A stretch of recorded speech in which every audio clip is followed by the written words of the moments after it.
What's up, everyone? Welcome to day 51 of vlogging about film until I can replace my income.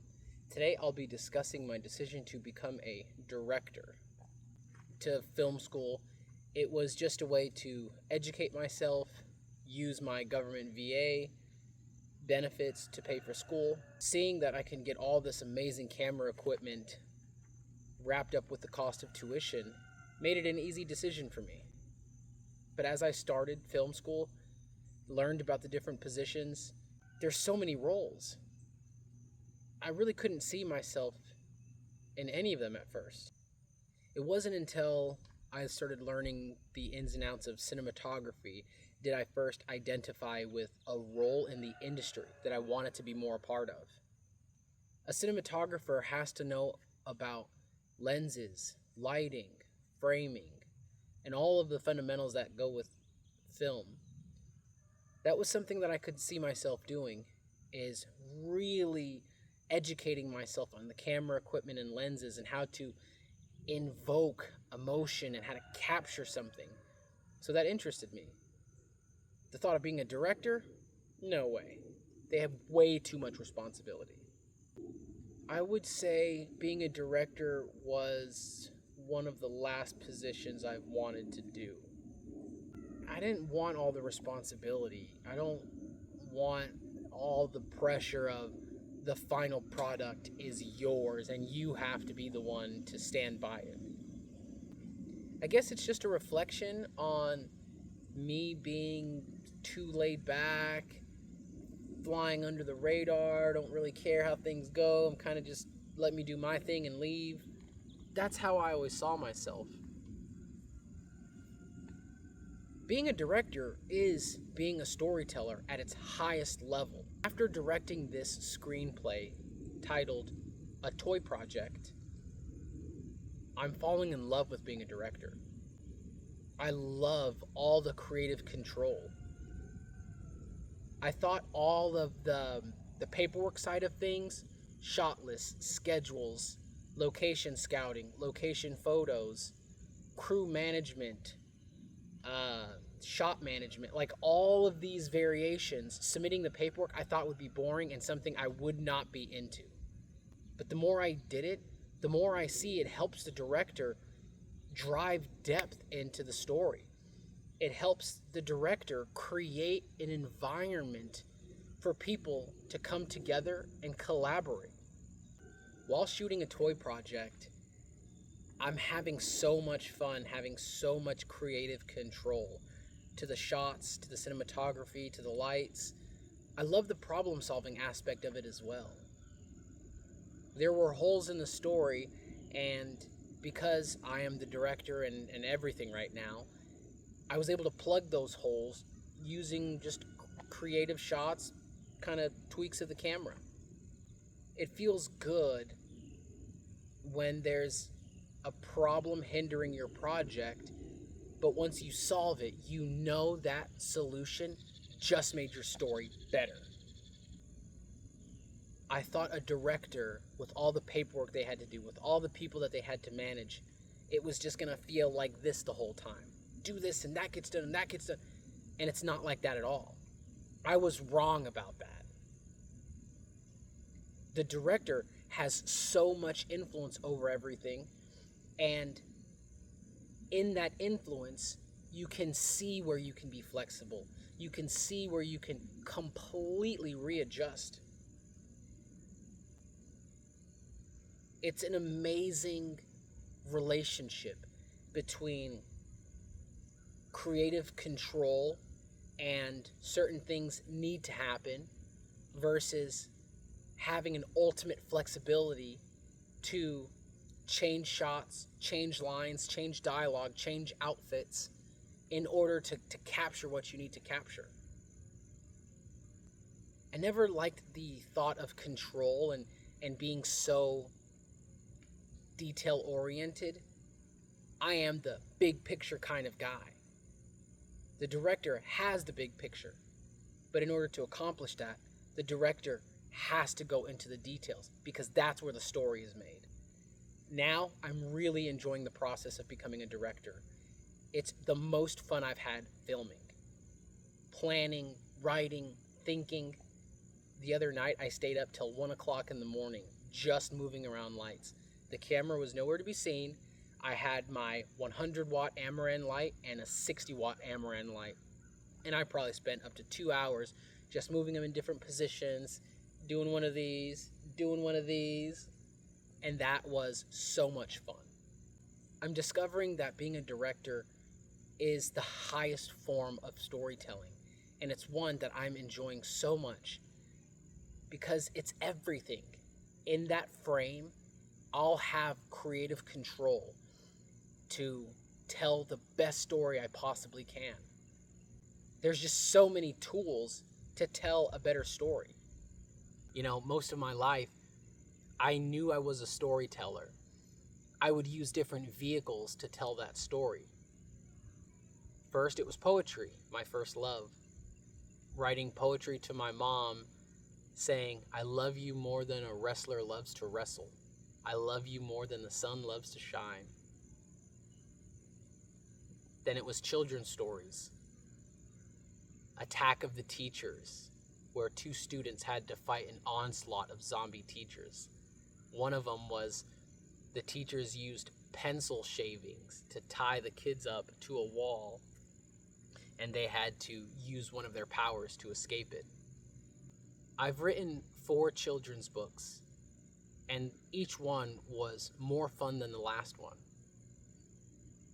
I wrote my 5th book is an activity book, setting and enforcing boundaries. And that was something very important in my life. I learned the setting and enforcing boundaries during my time as a hypnotherapist and as a life coach. Worked with some amazing clients, and we had these collaborative relationships that allowed us to do deep healing that traditional therapy couldn't achieve. But in the midst of working with the clients, seeing their sparks, helping them take the appropriate action to realize their dreams, I realized there was so much in me that I had to offer. There was more that I wanted to see in the world, and it could only be created by me. So through setting and enforcing boundaries, I was able to reflect on the type of person I was, what truly made me happy, versus what was just for ego. And it allowed me to go back to storytelling. Even after doing film school, I thought, I'm not going to be a director. I'm not going to be making movies. I will get some amazing equipment, get some incredible experience, and I'll just use that for making content or YouTube, and my stories will be the thing that takes me where I'd like to go. It's in this process I'm discovering being a director is the highest form of telling stories, because I can use everything within that frame to drive depth. If I'm writing, it's the words on the page and certain writing techniques to help further my point. But through film, I have so many more tools at my disposal. Something else that's coming up is I realized in this directing process, I had my mind already trained to see frames, what would be in the background, what would look good, and it allowed me to write epic poetry where there was a story, a beginning, a middle, and an end. I have this poem called Heavenly Verse, where a man is reflecting on his life and the skies open up. God comes right down to speak with him and says, your poems are so good. I want to hear them all the time. I'm taking you to heaven. But the young man says, well, I can't go to heaven. I still need more time to write poetry. So he starts making up all these excuses.